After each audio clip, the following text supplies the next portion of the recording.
I remember it like it was yesterday. My buddy and I were playing hours of Street Fighter 3 Third Strike when he suddenly turned to me and asked if I wanted to try something new. I was struck with confusion. Third Strike was our thing.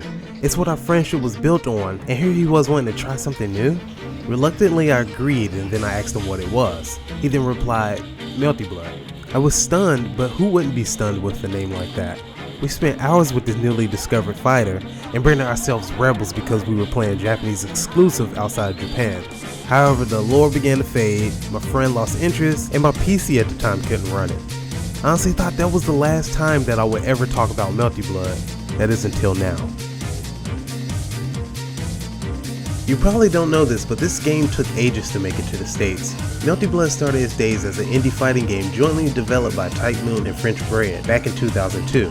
The PC version continued to receive updates. Then around 2005, Eco Software steps forward and develops Melty Blood for the arcade and PlayStation 2. And the series began to slowly stray away from its PC roots. It wouldn't be until 2011 when it would finally make its way back to the PC. And 5 years later, thanks to Arc System Works, we finally have an official release here in the States.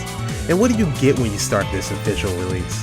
You get an amazing soundtrack, plenty of stages to choose from, 31 playable characters, and several game modes that you expect to see in your everyday fighting. First, there's an arcade story mode where the player fights CPU opponents across 9 stages. The story takes place after events of the original Melty Blood, and each character plays a role in the new chapter entitled Hologram Summer Again. Now you might be completely lost if you've never played Tsukihime, the visual novel which Melty Blood is based from, so a mode that recounts the events up until Actress Again would have been a nice addition. Then there's the Versus and Training mode, which both are pretty standard by conventional fighting game standards. And finally there's the Network mode, and to be honest, during my research I found it a bit difficult to find matches in my region.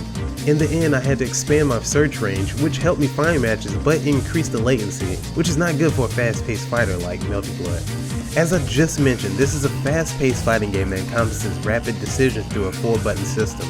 The A, B, and C buttons correspond to weak, medium, and heavy respectively, while the D button functions as a shield or parry of sorts. Each character utilizes a moveset with similar motions that increase the ease of learning a new character. So if you know how to do a quarter circle forward or back motion, then you can operate the majority of the characters in the cast. Along with the special moves, the cast has access to various types of advanced states and super moves that are totally dependent on the status of their magic circuit, or in layman's terms, the super meter. When the player has 100% magic circuit, they can press the A, B, and C button at the same time to activate heat mode. In this state, the player can regenerate life and can also use an advanced super move known as arc drives. But in Melty Blood, you just can't sit on meter and wait too long for the right opportunity to use it.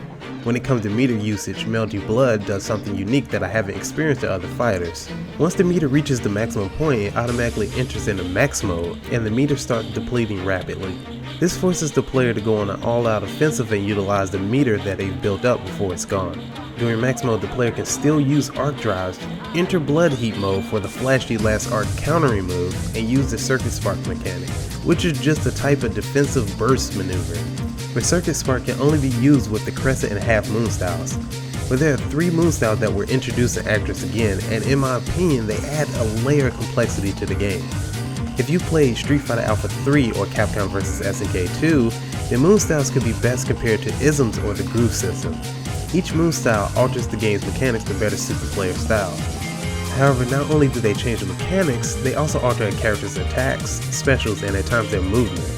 The Crescent Moon style caters towards players that desire to strike a balance between speed, power, and combos, while the Half Moon style focuses on combos in place of power, but the power still exists through advanced combos. Then there's the Full Moon style, which limits combos in exchange for sheer power.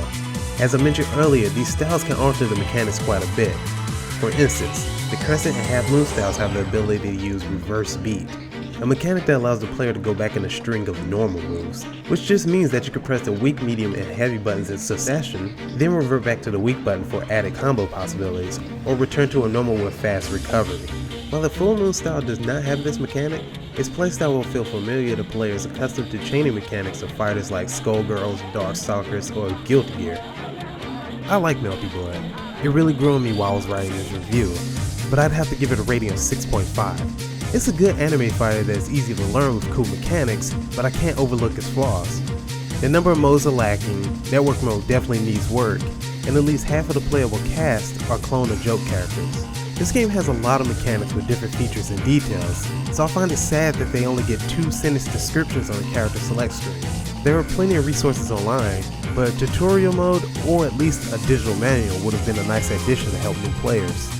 I'm happy that we finally have an official release of Melty Blood, but I can only recommend this game to those players who enjoy experiencing different fighting games, who are familiar with the game's story, or in the case of network mode, have other friends who are interested in the game, because the online community is small.